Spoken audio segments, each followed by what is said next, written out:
You're listening to The Higher Ed Marketer, the podcast for marketing professionals in higher education. Join us every week as we talk to the industry's greatest minds in student recruitment, donor relations, marketing trends, new technologies, and much more. If you're looking for conversations centered around where marketing in higher ed is going, this podcast is for you. Let's get into the show.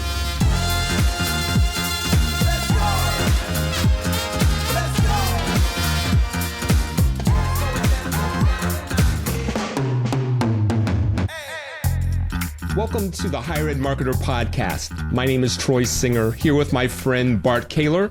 And today's episode, we are discussing the topic of leading with intention, building systems and building teams. Today's guest is Erick Klein. He is the Vice President for Enrollment and Marketing at the University of Northwestern, St. Paul. With nearly 2 decades of leadership in higher education, Erick oversees a cross-functional team responsible for admissions, financial aid, marketing, and student retention. He is passionate about aligning systems, developing high-performing teams, and fostering a culture where every department contributes to the mission of the student's success. Yeah, this is a fun podcast, not only for the topic, and it's a very practical one, which I love, but Erick and I have known each other for a while. And if you know anything about football, you know that coaches come from like trees of other coaches. Mm-hmm. And the tree that Erick and I go back up to is Tim Fuller. And so if you know Tim Fuller, and I've talked about him before, he had been a guest on our podcast in the early times. Tim passed away a couple of years ago, but Erick and I share kind of that lineage. And so there's a lot of the thinking that we do and the way we approach enrollment and marketing comes from our influence of Tim. But I really love in today's conversation how Erick really unpacks how intentional leadership, not just the activity of it, but really being intentional can really drive across marketing and enrollment, not only from just shaping the culture to stewarding the time and the resources. He really offers this clear-eyed perspective on how to lead teams that thrive and that can collaborate for this institutional impact and effectiveness. So it's a fun conversation. We drop a lot of books, and so we'll try to get those into the show notes, but it's a really good conversation that I hope you'll enjoy. Erick, long ago, Bart and I thought it was a great idea to put our guest on the spot immediately when we start a conversation with them. And as you know, we love hearing from our guests to start out the conversation about something that is surprising or meaningful that you've recently learned that our audience might find interesting or fun. Yeah, I'm not going to answer that exactly the way you're asking it because this isn't new to anybody, but it is important for those that don't know about it already. And that is, I don't fly a ton in my role these days, but I happen to fly twice in the last 2 weeks, and I have TSA pre-check, and it is by far the best $75 I've ever spent to get TSA pre-check. So if by chance any of your podcast subscribers don't have TSA pre-check, that they should do themselves a favor and spend that $75 and cut your wait time, or at least the question marks around security lines at the airport. So I was just reminded that afresh the last 2 weeks. Just so thankful I had that. Be a nice holiday gift for yourselves. That's right. That's right. Yeah. I was going to say, I'm going to consider that my first holiday gift for the year. So thank you very much. Yes. Yeah, absolutely. Make it happen, Troy. Everyone, we are talking with Erick, and for those of us who know him, know that he is into leading with intentionality and also has great systems, habits, and ways of keeping track of ROI that we're going to share with you. So, Erick, in your leadership, you've emphasized choosing how to spend your time with intentionality. Why has this been such an important part of your leadership journey? I think it goes back, Troy, to my growing up years. I had parents that were really intentional about how they use time. It's something we talked a lot about as a family. My dad, still to this day, records how he spends time on a sheet in 30-minute increments. So I haven't gone to that degree, but that's the type of intentionality that I saw. And for him, that was a way to be intentional and reflective about the way he was spending time. And I think that was instilled in me early. we're all aware that we have a finite amount of time that's entrusted to each person. And I think that we, the older we get, I think we appreciate that more, the stewardship that comes with that. And so it's something that, because I think it was ingrained in me as a child and as a young person, it's really carried forward as a value I have. It's a way I try to live my own life, and then that by nature I think translates into how I approach work and how I lead teams and how I want people on my team to think about their own lives and work and leadership. So I'm curious now, because just as you told that story about your dad, I'm like, and again, this is not a paid advertisement, but I've always liked Michael Hyatt's stuff and the full focus planners and everything. And I'm thinking, I could do that, record my time. Tell me what kind of systems or personal habits you're using to kind of stay focused on that high impact work, or even just your own. People always love kind of behind the scenes stuff. Yeah. So tell me the behind the scenes for Erick. Absolutely. Yeah, I was really heavily influenced by a book by Tim Challies called Do More Better. I don't know if either of you have read that. You're shaking your head, Bart, that you've read it. It's probably one of the most transformational books that I've read, and it's a short book. It's something you could probably read in an hour and a half. Troy, when you're on your next airplane flight through TSA, you could read it. But I encourage people to not just read it to get through it, but to read it and apply it. And I have applied Tim's system. He really talks about 4 areas of organization: how you organize your email, how you organize your calendar, how you organize your second brain, so where do things live, documents, things you want to keep track of, and then how do you manage task management. And so I'm always somebody that's needed to write things down, and the trouble with that was, I would have Post-it notes, pieces of paper, and if those aren't with you, then they're of no value to you. And I've just found his system to be the one that I felt like worked best with my system. And I think that's the other thing too, is you have to find a system that works for you. It can't be a one size fits all. And there's a tool called Todoist that I've utilized, that he recommended as well. So it's a subscription-based task management system, and my whole world lives in this system. So all of my work life, but also when I need to change an air filter in my furnace at home, it all lives in this space, and it's how I manage my time. And you can move emails into tasks, those kind of things too. So people sometimes glaze over when I get to that point of the sales pitch. But your question was, what system do I use, Bart? And I fully implemented his system. If you don't have a system, any of your listeners, I would encourage them to explore that book, Do More Better, by Tim Challies, and to at least consider implementing pieces of what he recommends. And it's been game changing for me and others that have implemented it. Yeah, I was one of those guys in college that carried around a day timer back in the day. Yeah. And so that's showing my age. But I really, all the different books along the way, I've read them all. But I think for me, one thing that was freeing for me was to finally realize what you said, of being able to kind of set up my own system and work the way I want to. Because I've always I love writing things down. I've got Post-it notes all over the place. I've got little cards, but then I have digital ways that I capture that. And so it's kind of a hybrid, because I know a lot of people are like, oh, I got to do it in, this planner, or I've got to do it here. I love the fact that you've got writing, but you're doing Todoist and you've got other things. So is that kind of what you found? Kind of talk more about just kind of being comfortable with the way that you want to do it, rather than trying to fit into what somebody else says you ought to do. Yeah, we're all wired differently. We know that about learning styles. There's there's different motivations people have, different personalities. And so I really think that if you're working with a team and you're saying everybody's going to do it this way, when it comes to that, there's certain expectations you need to have for your team. But I think if there's clarity and expectations of what the outcome needs to be, there can be a lot more freedom in how we tackle some of those things. And I think the same thing is true with organization. And again, I think the starting point is stewardship and viewing time as a finite resource. And there's things that are worth doing and there's things that aren't worth doing. And so that becomes a part of the paring down process as you're deciding. Not everything has equal importance.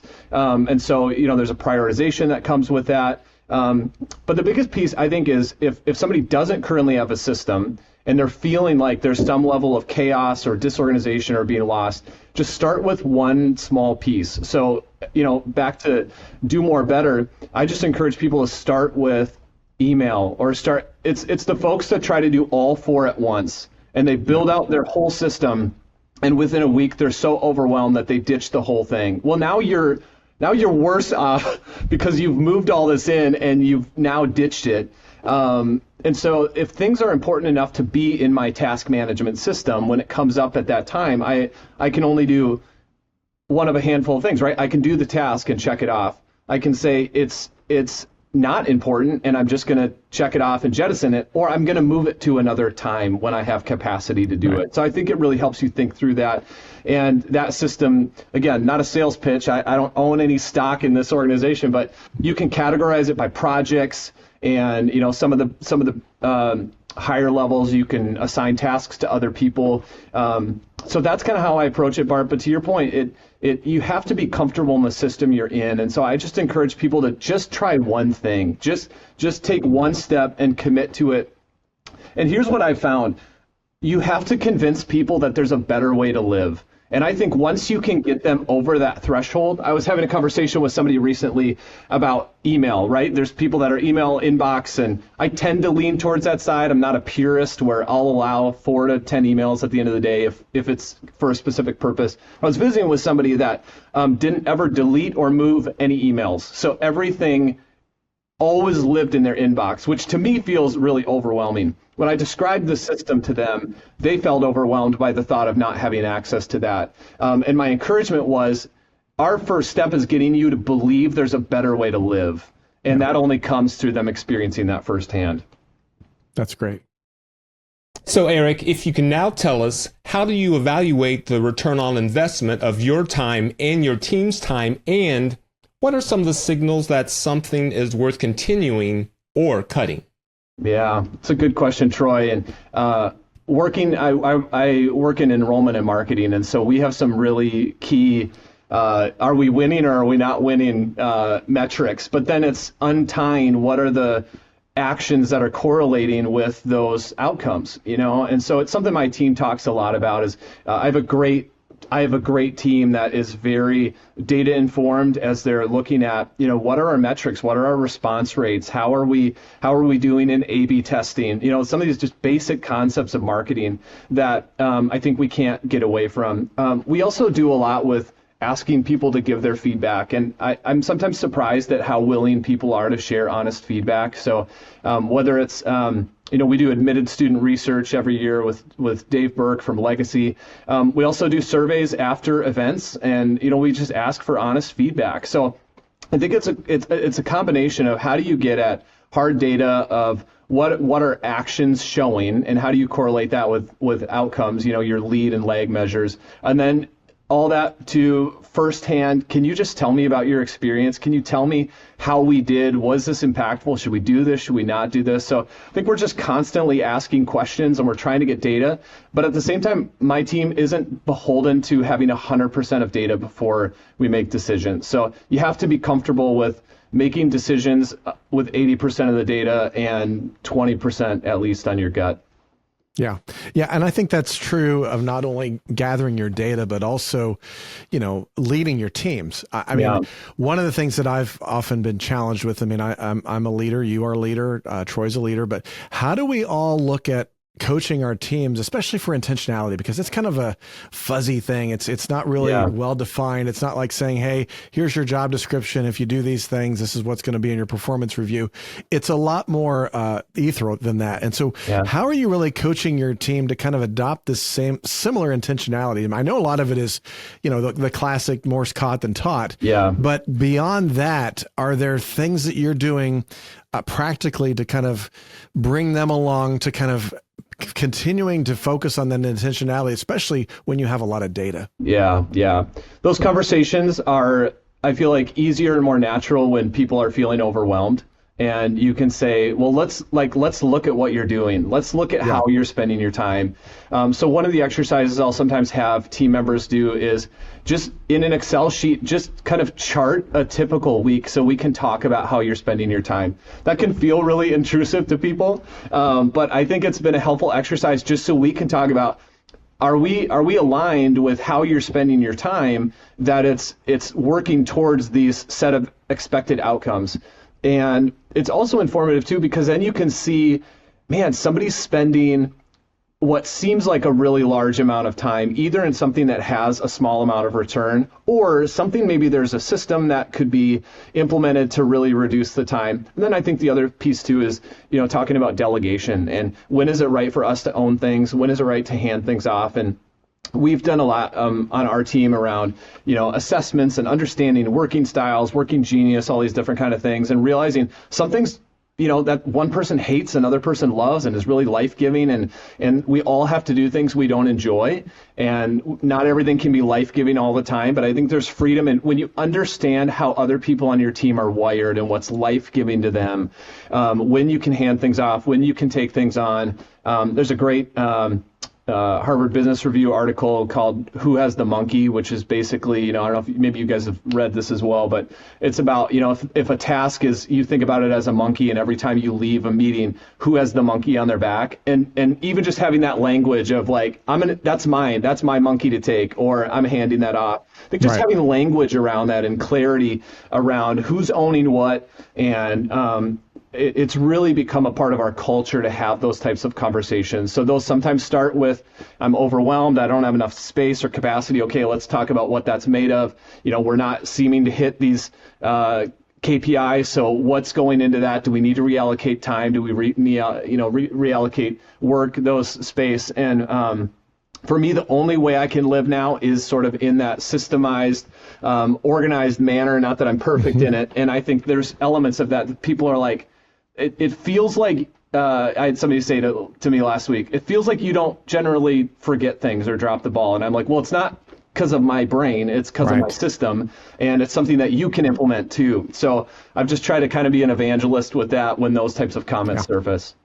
I like that. And before we move on to the next thing, I just want to surface one thing that you said that I think is so important, because I was at a AMA conference a couple of weeks ago, and they brought, somebody mentioned this from the stage, is doing a time audit, doing a calendar audit, audit how you're spending your time. Because I think to your point earlier on, we only have a limited amount of time. And if you feel overwhelmed, there's a good chance that maybe you're spending your time in the places that you don't really want to, and you just don't realize it. I had my team do that for me, and the amount of meetings that I was in, it was kind of like, well, hold on here. We got you in way too many meetings. You don't have any time to do anything you're promising. And so that was a change. And now I block across, Tuesdays and usually Friday mornings. And so I've got some time that I can focus, because the person in the session was saying, what happens is that we spend all day in meetings and then we end up using weekends and after hours to do the work and be strategic. That's right. And that's not when we need to be doing that. And so no, it's not. No. Just wanted to kind of bring that up, because I think that was a very valuable thing about doing that audit, either with your team or for yourself. So I'll follow up, Bart. My president often talks about highest and best. What's the highest and best? Use of time, use of abilities, and I think that gets at what you're talking about as well, Bart.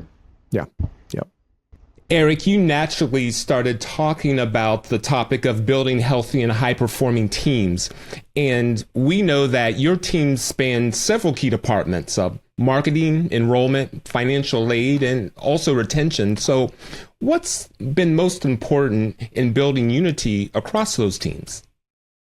Man, I think it starts with being aligned around mission. It sounds, in the ballpark of a book I read by somebody on this podcast. The first of two books, right? The next one I heard is coming out. So, but you got to understand what your mission is about and have clarity around what that is. There's a lot up for grabs at any institution. And so I think it's helpful to get on the same page of where are we going? Are we rowing in the same direction? Is that something you're interested in doing? And just having conversations around that with team members.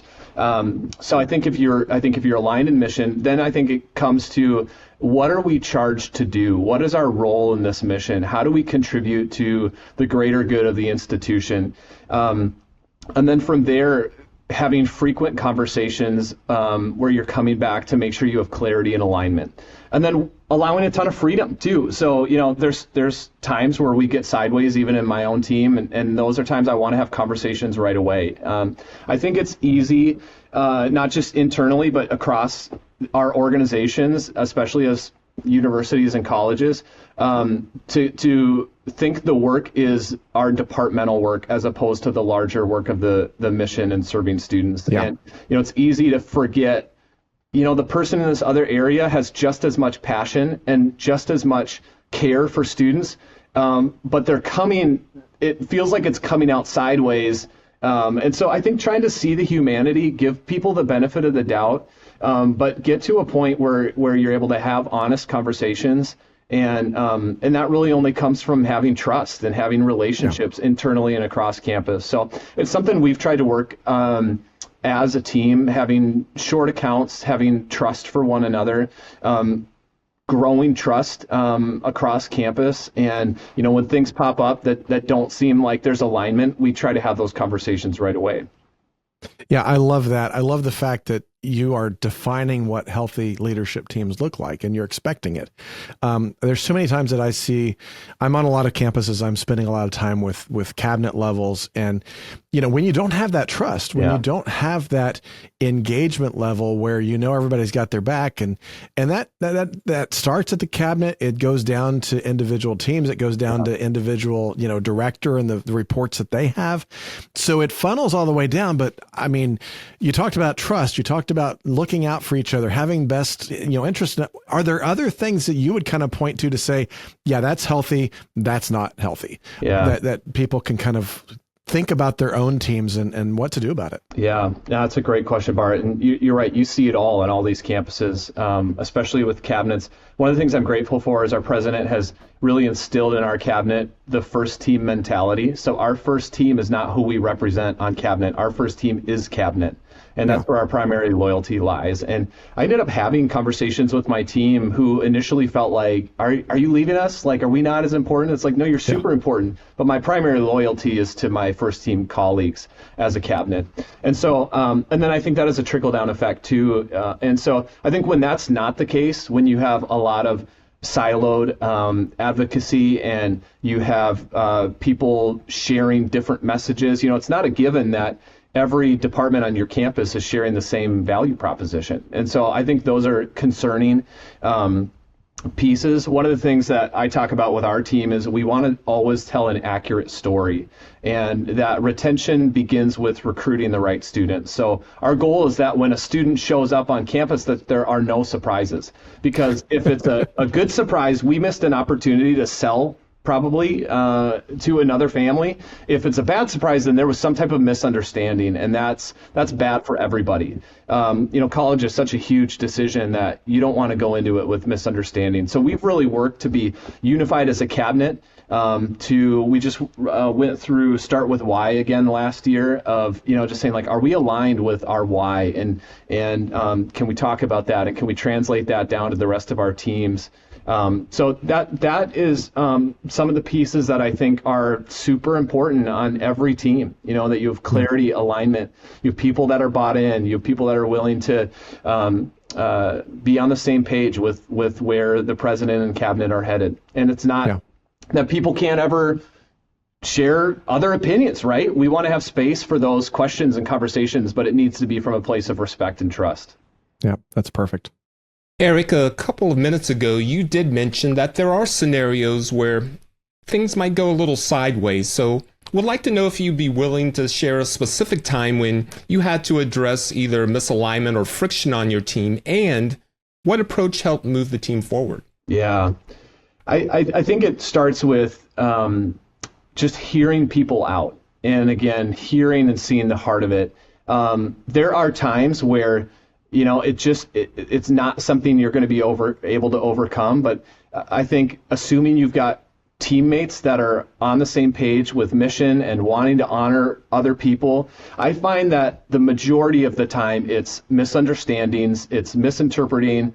A lot of times it's through email, which is worse, or text, right? It's these modes where you can't understand intent. You can't understand the fullness of the conversation. There's a lot of brevity there. And so that's usually my first step is, can we just either individually or get in a room together and talk about this, considering personalities, considering motivations, considering wiring. I think all these things come in to how people present their ideas, what they care about. And then I think as leaders too, at some point we just have to make the call to say, you know what, either this is the decision I'm going with, or this doesn't seem to be working, so we're going to rearrange things in this way. But that's generally how I try to approach it, Troy, is let's get to the heart of the matter. Let's get to what is the question behind the question? What are the other 7 things that you're bothered by that this person's been doing for the last 6 months, and all of a sudden it's now coming out in this one thing. We all are in relationships outside of work too, and it's the same thing. If we don't address things, eventually it's going to come out, and it usually comes out sideways. So I think trying to get to the root of the matter, trying to help people feel heard and understood, even if you don't do what they're hoping you will do, either with the other person they have conflict with or the situation at hand. Yeah. Well, and I know that sometimes, being over enrollment, and it's like this across campus, but enrollment especially has younger team members. A lot of times, admissions has, you're wanting to hire somebody right out. They're fresh, they're excited, you've got that. And so there's challenges though with that there's maturity, there's various things, but what are you doing to kind of develop those emerging leaders? You've got your typical rollover, but you've got some of those that kind of catch the vision to say, I guess I could make this a career. And they move into that next associate level and things like that. Are there any steps or frameworks that you're using to help grow that capacity over time, especially for those younger leaders?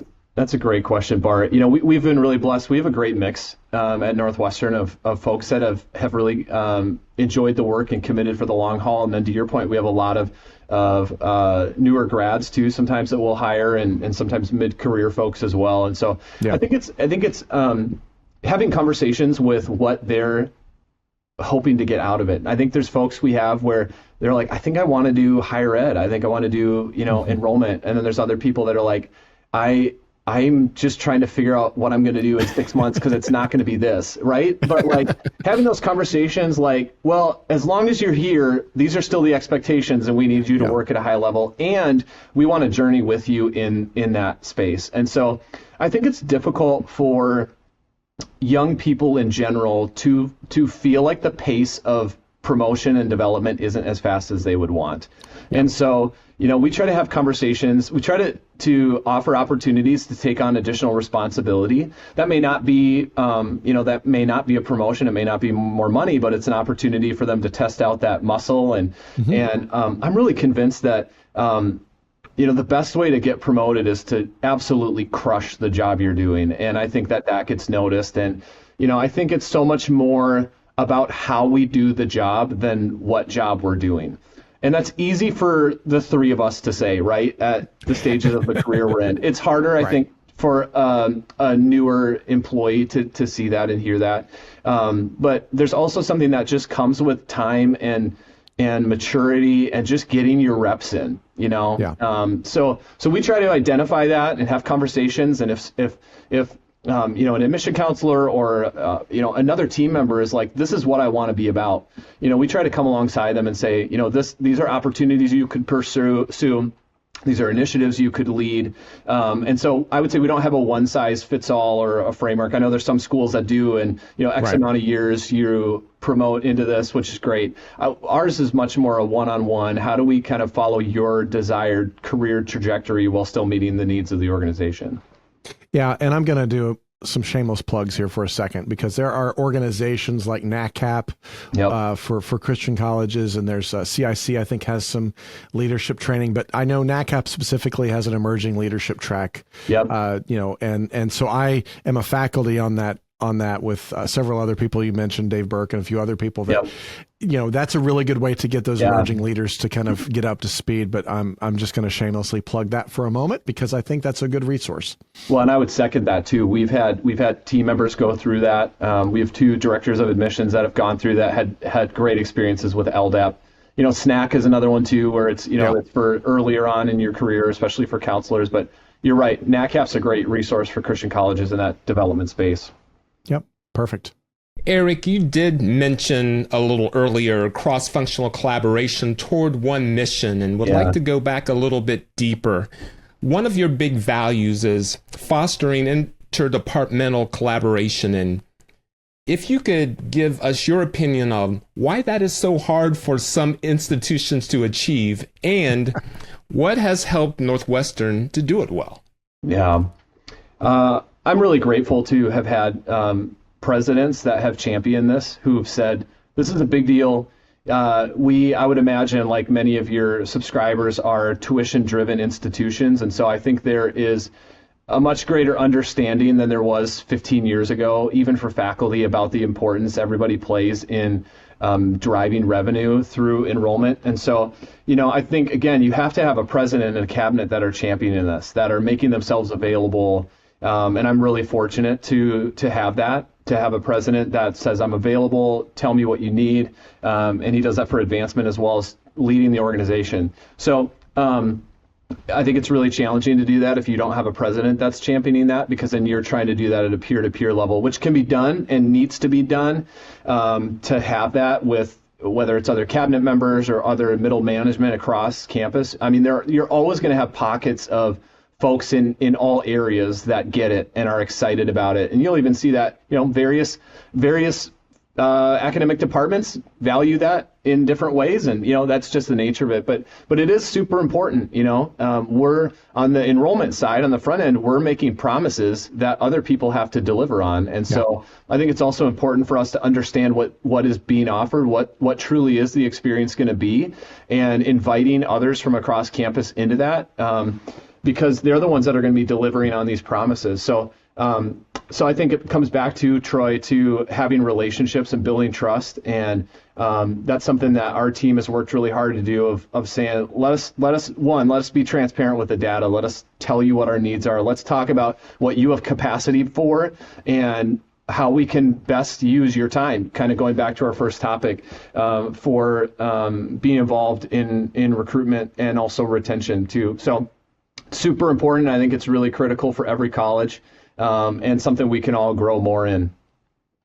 Yeah, I know one of my friends, Jamie Hunt, has a podcast, and she always ends the podcast with "Let's go bust some silos," and I always like that, because I think that's one of the riskiest things in higher ed is this idea of that's not my job, or that's not what I'm supposed to do. And especially for small to medium sized institutions, that's the death nail sometimes, is when everybody gets into their own little tribe and they're like, that's not my job. Yeah. So when you start looking at that and you start thinking about that, how do you help other people? Because I mean, I'm sure you've got people, you've run into people that kind of give that line.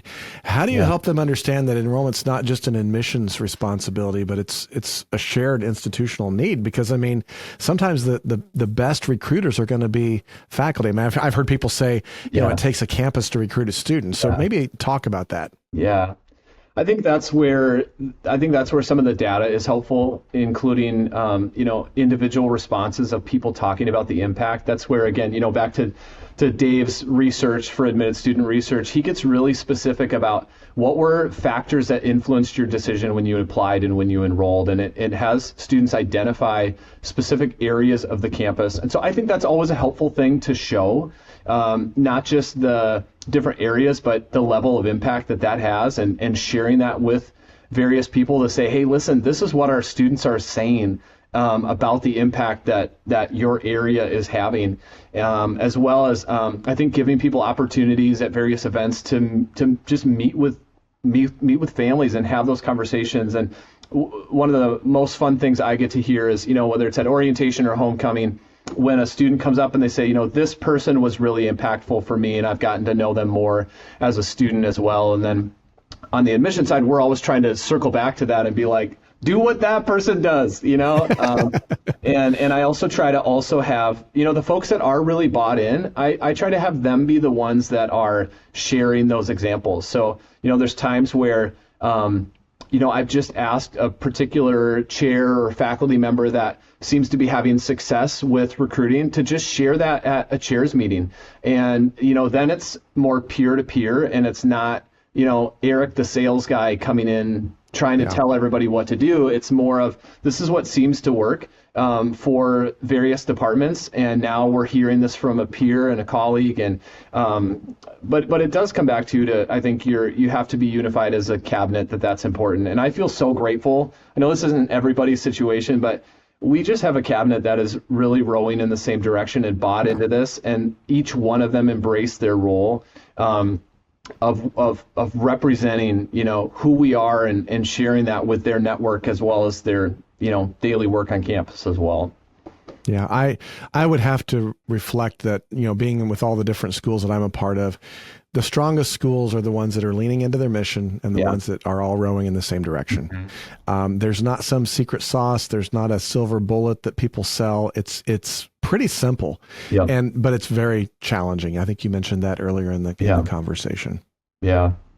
Erick, to close our conversation with you, for leaders that may be listening who want to grow in intentionality, whether it's how they spend their time, as we touched on, or to lead their teams, what would one small step be that they could take either tonight or next week? Yeah, well, no surprise based on what we talk about, but I love to read, and I think that we can't be growing as people and as leaders if we're not reading and if we're not creating space for that. So it can be challenging to create space for that, but I would just encourage anybody listening, if reading isn't something you prioritize, figure out what your style is, if that's Audible, if that's, there's even free resources like Libby where you can check books out through your library.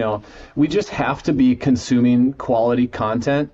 All of what we talked about today is basically concepts that we've read, right? And so, I guess I would encourage folks, if they're thinking about, organization, I would start with Do More Better as a great book. You've probably both read Atomic Habits by James Clear. That's another one too, where it's just, his whole thing is just start small. Just be the person that, I love his example of, be the person that goes to the gym and you only allow yourself to stay there for 5 minutes the first day, right? Like, just get in the habit, get in the discipline, start small. Don't feel like you've got to implement everything at once, because nothing will ever happen. But just long way of saying, Troy, start small, do something today, and build on that to start building habits that you want to yield outcomes later on. We have been speaking with Erick Klein, the Vice President for Enrollment and Marketing at the University of Northwestern, St. Paul. And Erick, if anyone would like to continue or maybe create a conversation with you after listening to this podcast episode, what would be the best way for them to reach you? Yeah, thanks, Troy. So feel free to connect on LinkedIn, and you can message me there, or else my contact information is on our website as well. Wonderful. Well, it's been a pleasure, and you've shared lots of wisdom and lots of nuggets that will help people improve both themselves and their teams. Well, thanks for the opportunity, Troy and Bart. Great to be with you guys. Appreciate what you bring in each of these podcasts. Thank you. Bart, do you have any final thoughts that you would like to share? These are my favorite types of podcasts, when we just start dropping books and names and resources. I love these because they are so practical. And if anybody knows anything about me, I'm all about pragmatism and practical things. And so really appreciate Erick being on the conversation and just bringing that to the show today. I've known Erick for several years now, and I always just enjoy being around him. And so it's a pleasure having him on the podcast. I'm going to drop some more names of books that I love. Stephen Covey, if you've not read 7 Habits of Highly Effective People, that would go along with everything we've been talking about. David Allen's Getting Things Done. Anything by Michael Hyatt I really like. There's a new one, AI for Leaders, which is one of my new ones that I'm really plugging, because I think it's talking a lot about how leaders can use AI for thought leadership, to kind of use it as a collaborator to think through. So I'm just going to plug that one in for now as well. But Erick, thanks so much for being on the show. It's been a pleasure. Yeah, my joy. Thanks, guys. For our listeners, we appreciate you joining another episode of The Higher Ed Marketer. And if you found this conversation helpful, please share it with a colleague and follow us on LinkedIn at The Higher Ed Marketer.